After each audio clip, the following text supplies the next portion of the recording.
Hello बच्चों, कैसे हो आप सब। आज मैं हमारी क्लास 10th का experiment number 3 that is zinc metal in acid लेकर के आया हूँ। इस एक्सपेरिमेंट में हम समझने वाले हैं कि कोई भी मेटल अगर एसिड में जाती है तो वो कौन सी नोटेशंस शो करती हैं। और बेसिकली ये वाला कंसेप्ट मैंने अपनी video characteristic of chemical reaction में भी एक्सप्लेन करा है। आप लोग चाहे तो वहाँ से भी इस चीज़ को समझ सकते हैं, वो डीपली इसमें बताया गया है। तो बेसिकली क्या है इस एक्सपेरिमेंट में, हमें एक मेटल दी गई है, मान लीजिए हमें जिंक ही दे दी, और एसिड दिया गया है, मान लीजिए वो acid H2SO4 which is called as sulphuric acid दिया गया है।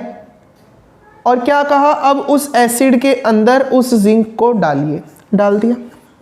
और हमने क्या नोटिस करा, जैसे ही हमने एसिड के अंदर मेटल को डाला तो बबल्स बनने शुरू हो गए। तो अब समझने वाली बात यह है, ये बबल्स किसके हैं और ये क्यों बने।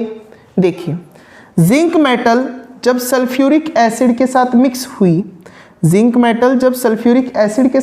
हुई, तो जिंक ने हाइड्रोजन को डिस्प्लेस करवा दिया। तो जिंक ने हाइड्रोजन को डिस्प्लेस करवा दिया, हटा दिया उसे अपनी जगह से, और खुद उसकी जगह आ गया। और क्या बन गया, जिंक सल्फेट का सॉल्यूशन। मतलब ये जो जिंक था जो कि सॉलिड इन नेचर है, शाइनी ग्रे, जिंक का कलर क्या है, शाइनी ग्रे। जो शाइनी ग्रे इन नेचर है, सॉलिड इन नेचर है, इसको जब एसिड के अंदर डाला गया तो थोड़ी देर बाद क्या नोटिस करा गया, अब सॉल्यूशन पूरी तरह से क्लियर हो चुका है। अब सॉल्यूशन में कहीं भी जिंक नहीं पड़ा, मतलब जिंक पूरी तरह से डिसॉल्व हो गया। जिंक ने H2SO4 में से सल्फ्यूरिक एसिड में से हाइड्रोजन निकाल दी। मींस जो ये बबल्स निकल रहे हैं, ये बबल्स किसके हैं, हाइड्रोजन गैस के। हाइड्रोजन गैस के बबल्स हैं जो किसकी वजह से आए हैं, डिस्प्लेसमेंट की वजह से एसिड के अंदर से।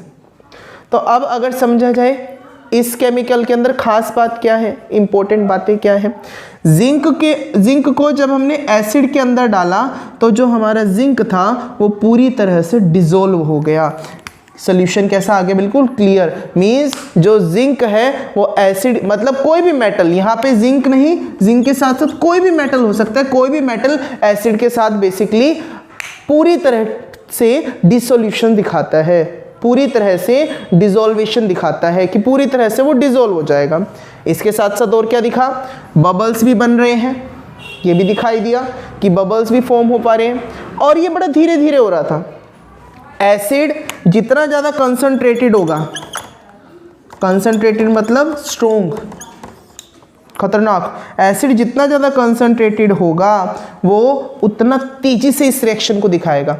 तो हमने यहाँ पे एसिड कौन सा लिया, H2SO4 लिया, डाइल्यूट H2SO4, जिसकी वजह से रिएक्शन काफ़ी स्लो हो रही थी और इसके अंदर से हीट भी निकल रही।